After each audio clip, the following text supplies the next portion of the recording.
twongeye kubasuhuza tubaha ikaze ku kiganiro cyacu cy'uyu munsi. Ubushize twaganiriye ku ndwara iteje akaga, indwara yitwa IgG4-LD cyangwa se IgG4 related disease.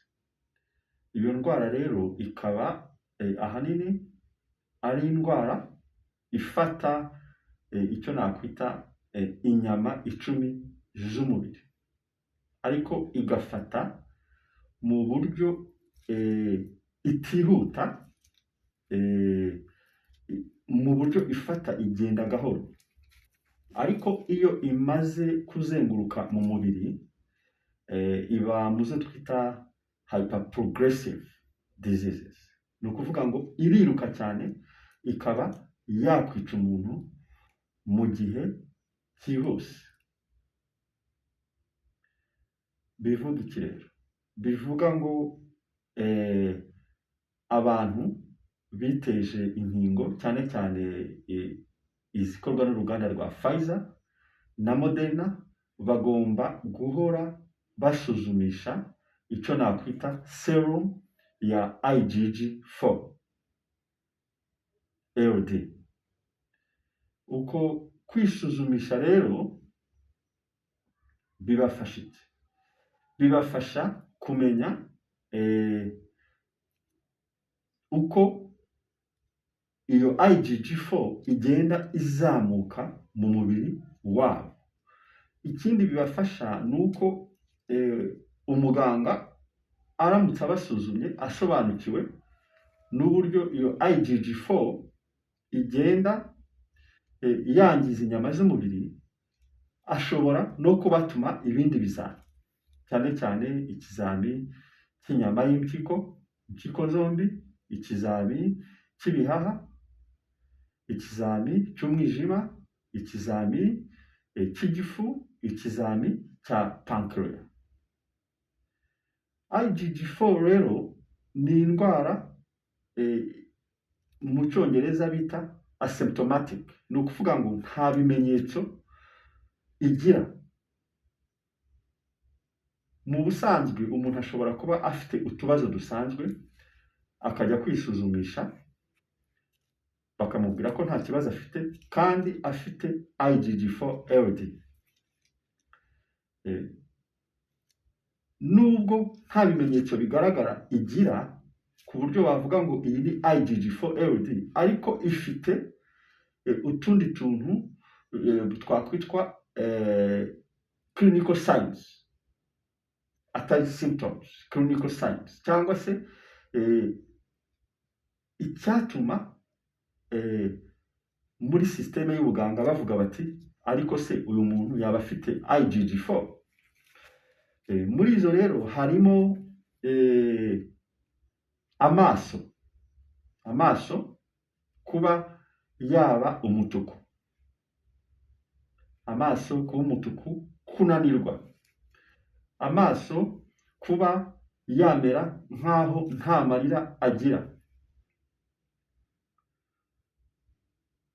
Kubera iki? Kubera ko izo twita lacrimal glands zifasha amaso gusohora amarira ziba zangiritse, noneho n'ibitsinsi biba hejuru y'amaso bishobora gusohoka ukabona ko byabaye binini. Ibyo bikagendana ahanini n'izo bita za submandibular glands, aho usanga mu muhogo, mu ijosi hejuru uzamuka wegera ku matwi, iyo miyoboro irimo imbere nayo ifite ikibazo. Hari igihe usanga umuntu yabyimbye munsi gato y'ijosi. Hari za thyroid gland, aho mu muhogo usanga naho hagize ikibazo, umuntu agatangira kuba yakwivuza umwingo ariko ari IgG4 atari umwingo usanzwe, kuko biragoye gutandukanya IgG4 umwingo wawo n'umwingo usanzwe.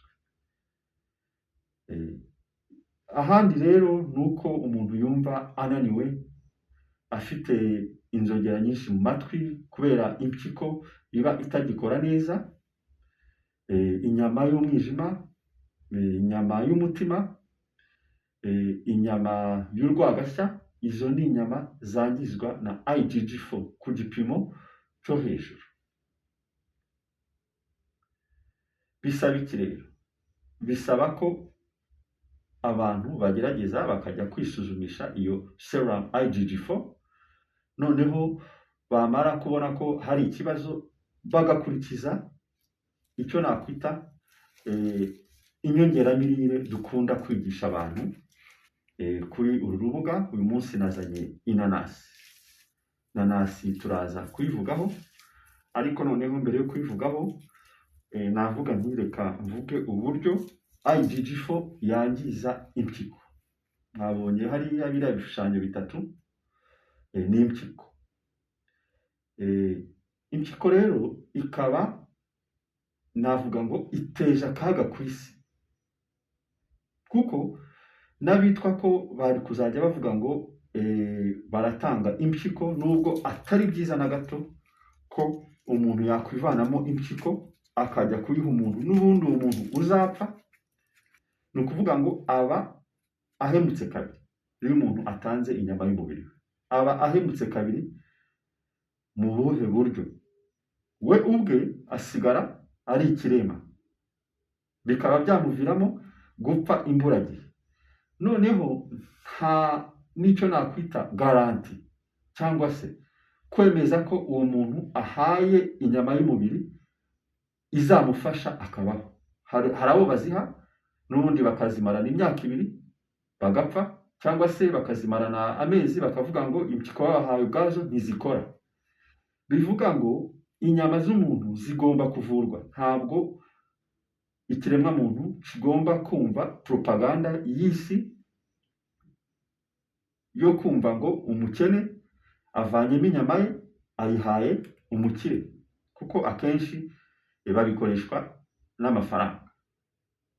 Twabonye mu myaka yashize abantu b'abahinzi n'aborozi bo mu Buhinde bagiye batanga impyiko zabo kubera ubukene, kugira ngo babahe ifumbire ziriya bita fertilizers. Ubu abatanze izo mpyiko muri icyo gihe nta n'umwe usigaye, bose barapfuye kandi nta myaka ishize. Bigaragara rero ko umuntu yaremanywe impyiko 2 atagomba kwibeshya n'umunsi n'umwe ngo yivanemo impyiko yibwira ko impyiko imwe izakora akazi nk'ako impyiko 2 zikora. Ndetse niyo ufite ikibazo cy'impyiko mwaba muvinda imwe, impyiko yawe ugomba kubirwanaho, nawe agakoresha uko ashoboye kose impyiko ye. Nimba kwa muganga w'ikizungu byanze, akajya no kwa muganga w'ikinyarwanda, kubera ko imiti y'impyiko irahari. Imiti y'impyiko twabonye nk'ubushize ishobora gufasha impyiko, twabonye harimo karoti y'umweru, nayivuzeho cyane. Biba bisaba ko ubonye video bwa mbere asubira inyuma agakanda buto agakora subscribe, ndetse akanasangiza abantu, kuko ibintu by'ubuzima ni ibintu bifitiye kiremwa muntu akamaro aho cyaba kiri hose ku isi. Iyo karoti y'umweru rero irafasha cyane ku mpyiko irwaye, kuko mucyo nakwita holistic treatment y'Abanyafurika cyangwa se yo mu bindi bihugu bikiri muri systeme yo kwivura bakoresheje by'umwimerere. Ibiryo, ibiti, ibinyampeke, amabuye amwe bita amabuye y'agaciro ni ibintu by'ingenzi cyane mu kuvura inyama z'umubiri wacu. Iyo karoti y'umweru rero umuntu ufite ikibazo cy'impyiko ashobora kuyikoresha iminsi 77. Mu gihe impyiko ye yangiritse cyane ashobora kuyikoresha iminsi 77 gukuba inshuro 3, akaba akoresha iyo karoti. Ikindi kintu twabonye cyafasha impyiko ni imisatsi y'ibigori. Imisatsi y'ibigori nubwo abantu batayiha agaciro cyane, ni wo muti ufasha impyiko mu buryo bwihuse. Ni nawo muti navuga ko ukoreshwa n'abantu benshi batishoboye ku isi, kuko hari ibyo bita business zo kuvura impyiko bita dialysis. Zirahenze cyane, ntabwo abantu benshi b'abakene bashobora kubona amafaranga. Icyo bakoresha rero abakene iyo babonye ko batazavurwa kwa muganga bakoresha iki? Akenshi bakoresha imisatsi y'ibigori. Imisatsi y'ibigori irakoreshwa cyane mu bihugu byo muri East Africa, cyane cyane Burundi, muri Congo, u Rwanda ndetse na Uganda. Imisatsi y'ibigori irakoreshwa cyane. Kenya ntabwo mbizi neza kuko na Tanzania sindagerayo ngo ndebe ko nabo bayikoresha. Ariko imisatsi y'ibigori hari igihe usanga nka Uganda abantu bacuruza ibigori ku muhanda yakugurisha ikigori, ariko imisatsi akaguca amafaranga aruta ayo wagura ikigori. Kubera iki? Kubera ko bazi ko ari umuti uvura impyiko. Si impyiko gusa, bazi ko ari umuti ugabanya isukari mu mubiri, ndetse bo bayivuza n'indwara zikomoka ku mutima, zikomoka ku nyama y'umutima. Mu gihe abanyarwanda ba kera bo bayivuza impyiko gusa. N'abana banyara ku buriri, kera iyo umwana yanyaraga ku buriri bamuhaga imisatsi y'ibigori. Bamuha imisatsi y'ibigori impyiko igakira. Ikindi cya gatatu cyafasha mu kuvura impyiko twavuzeho muri video zashize ni inazi, coconut. Coconut amazi yayo ndetse n'umubiri wayo umwe w'umweru nawo urafasha ku bantu bafite ibibazo by'impyiko. Iyi IgG rero 4LD ikaba ari indwara yangiza inyama y'impyiko cyane. Niyo mpamvu hagomba kubaho ko abantu birwanirira, noneho bagakoresha urwungano cyangwa se iyo mvange y'ibyo bintu byose n'ibindi tuzagenda twongera tuvugaho. Uyu munsi rero urabona ko mfite inanasi, turavuga ku nanasi by'umwihariko, ariko ntabwo turi bujye nk'uko mwabimenyereye ngo ifite vitamine C, ngo ifite vitamine B, ngo ifite ngo magnesium, phosphorus n'ibindi. Intungamubiri z'inanasi ubwayo iriya y'imbere yo bavanye n'ibishishwa ni nyinshi cyane, bisaba ko abantu bazakoraho ubushakashatsi. Gushaka kumva icyongereza ubushakashatsi buba buhari, buba bwarakozwe n'igifaransa, ariko icyanzanye uyu munsi ntabwo ari inanasi umubiri w'imbere. Icyanzanye uyu munsi ni ukuganira ku nanasi umubiri w'inyuma, kigishishwa, aya mababi, imizi yacyo itagaragara yo hasi, igiti cyawo, amababi ashibukaho inanasi itarakura. Ibi bice rero navuga ko ari bine kuva hasi ku mizi, amababi y'inanasi uko agenda ashibuka, igishishwa cyayo, amababi yayo, niwo muti. Akaba mu miti y'abanyarwanda ba kera ntabwo amababi y'inanasi yaburagamo. Ibitsinsi by'inanasi ntibyaburagamo. Kuvuga ngo mu bavuzi benshi ba gakondo bafite umwihariko, aho wajya hagiye haba ibyo nakwita kingdom y'u Rwanda no muri Kongo burya no mu Bufumbira aho hose hariya hahoze ari u Rwanda za Masaka baracyabikora baracyafata imiti mu gukora kwayo imiti ariko ntibibagirwe gushyiramo amababi y'imbuto zimwe na zimwe. Muri ayo mababi rero ay'ingenzi ni inanasi. Birumvikana ko abo bantu b'icyo gihe babikoraga ariko sayansi itarerekana ikiri muri ayo mababi,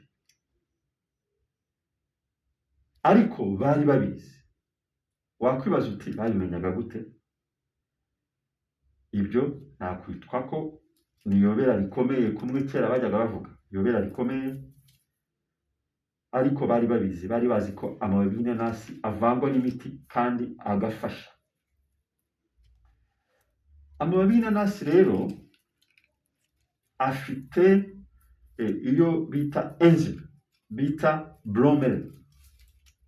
Ubwo ni ku bushakashatsi bwakozwe. Iyo bromelain ikaba ifasha cyane, navuga ko ku ndwara ziterwa n'iriya IgG/LD. Ku yihe mpamvu rero? IgG/LD yangiza mu ngingo.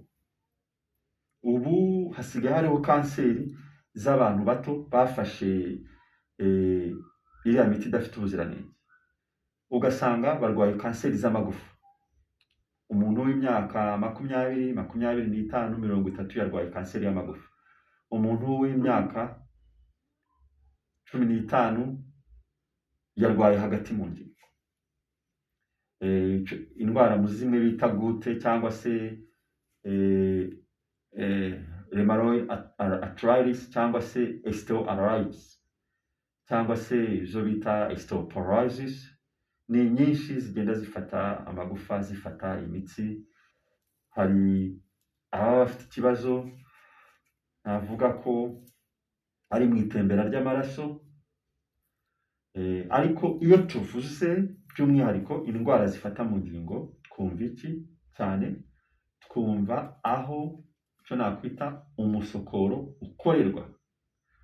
Ndavuga mu buganga buri holistic cyangwa se mu buganga bw'umwimerere.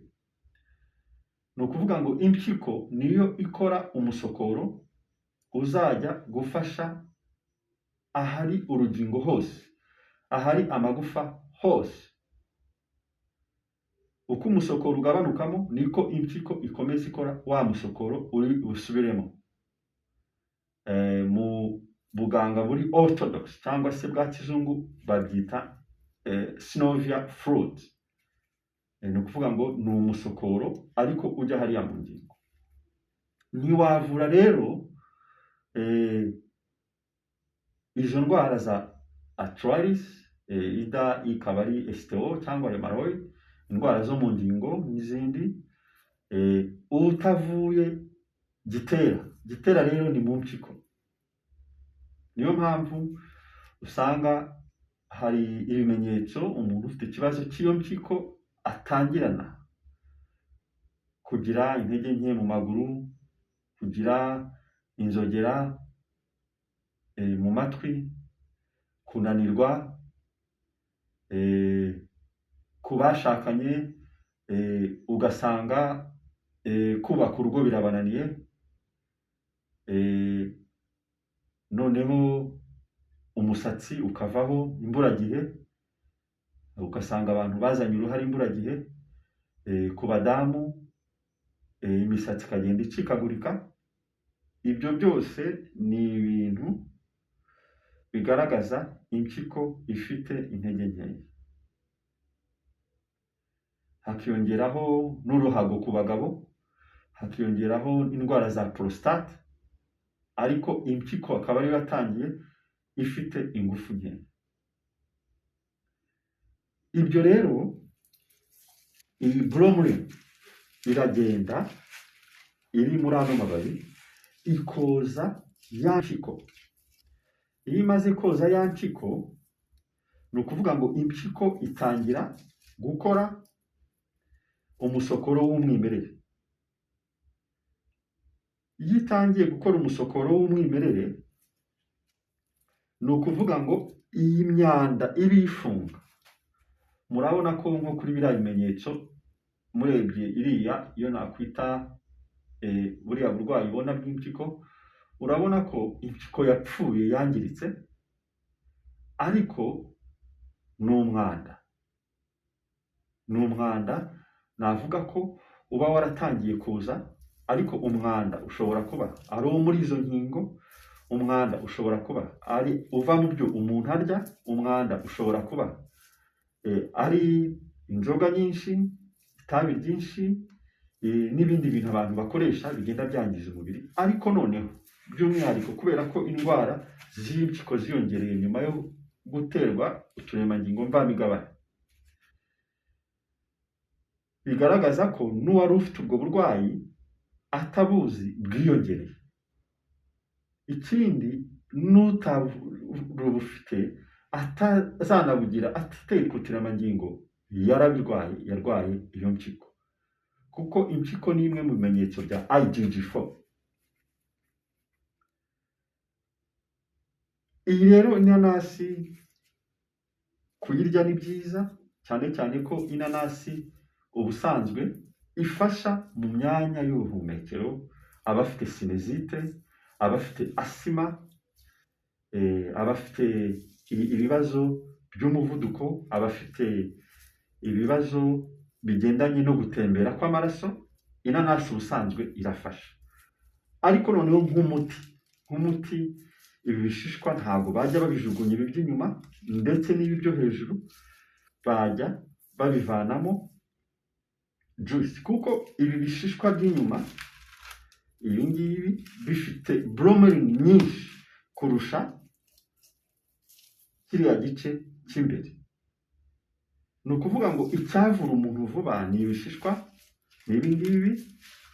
Ibi bishishwa bishobora kuvangwa wenda kugira ngo bigire icyanga, hakajyamo nka beterave, wenda n'indimu, kugira ngo bigire ingufu kurushaho, kuko n'umwijima uri mu nyama zangizwa na IgG4, nabyo tuzabigarukaho. Niyo mpamvu hakongerwamo indimu, hakongerwamo beterave, kugira ngo noneho umwijima ni ikigega cy'amaraso, niyo nyama nini.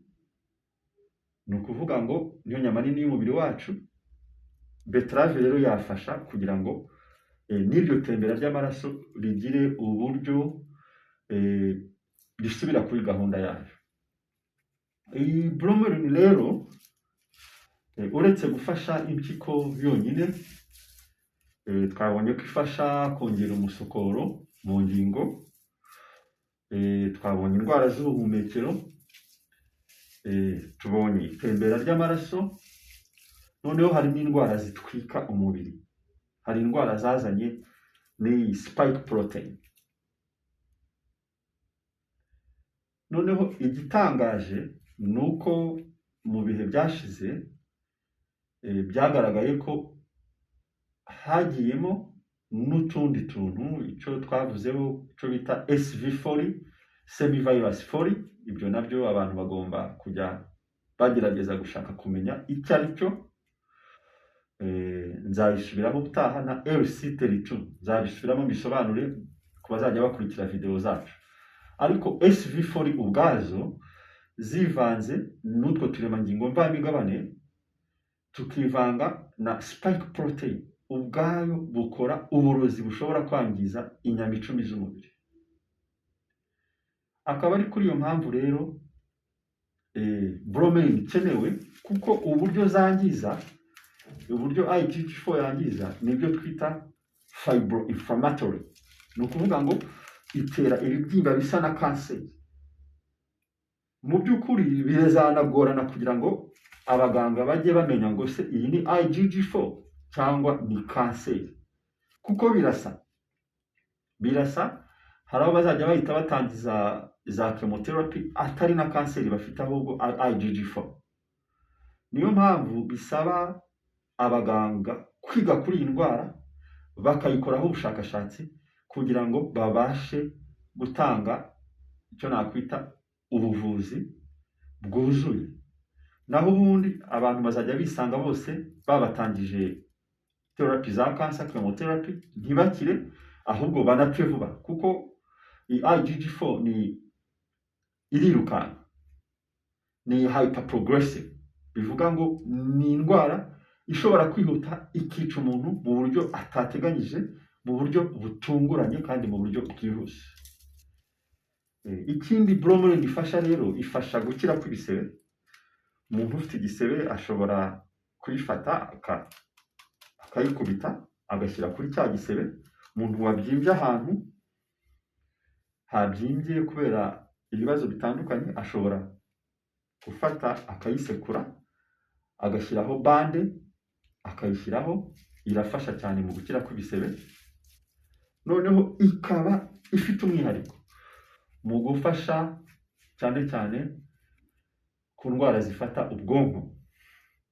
Indwara zifata ubwonko ntabwo ndi buzinjiremo cyane, ariko zariyongereye hahandi umuntu aba atwara imodoka akibagirwa aho yashyize urufunguzo rwayo, hahandi umuntu yibagirwa izina ry'abantu bo mu miryango, ndavuga nyuma yo kwikingiza cyangwa kwitera iyi miti idafite ubuziranenge, hahandi usanga abantu mu bwonko ntabwo bamenya ahantu bari, bameze nk'abahari ariko badahari. Nicyo kintu cyagaragaye nyuma y'utu turemangingo. Ni nayo mpamvu iyo dutanga ibi biganiro babyita conspiracy, baravuga ngo turimo turatanga amakuru y'ibihuha cyangwa se y'ubugambanyi kuri system. Babita conspiracy theorist, abantu batanga amakuru ngo atizewe y'ibihuha. Ariko ntabwo umuntu yahagarara imbere y'abantu ngo aze gutanga amakuru y'ibihuha, kubera ko haba hari imibare igaragaza ko hari ikibazo. Iyo mibare cyane navuga ko ugiye ku rubuga rwa CIA, navuga ko ari abashinzwe iperereza b'Abanyamerika, ukandika ngo impfu zitunguranye ku isi hose, uhita ubona ko ziyongereye mu cyegeranyo cy'ukwezi gushize, ziyongereye ku rugero rwa 31,000,000. Ni ukuvuga ngo isi ifite abantu 31,000,000 bamaze gupfa batagombaga gupfa. Harimo abana, harimo abasore, harimo ingimbi, harimo abageze mu zabukuru, mu byiciro byose abantu batagombaga gupfa. Noneho wakwibaza uti hazapfa bangahe mu bantu biteje uturemangingo mvamigabane? Niyo mpamvu rero ibyiza n'utararwara yatangira gushyira ingufu mu gukoresha ibi tubigisha, akabishyiramo umurava, kuko Imana yahweye ibanga yarishyize mu bintu by'ibiremwa ducaho buri munsi. Nta muntu ushobora kuroga ikiremwa muntu ngo ikiremwa muntu kibure ibikivura mu byo Imana yahweye yaremye.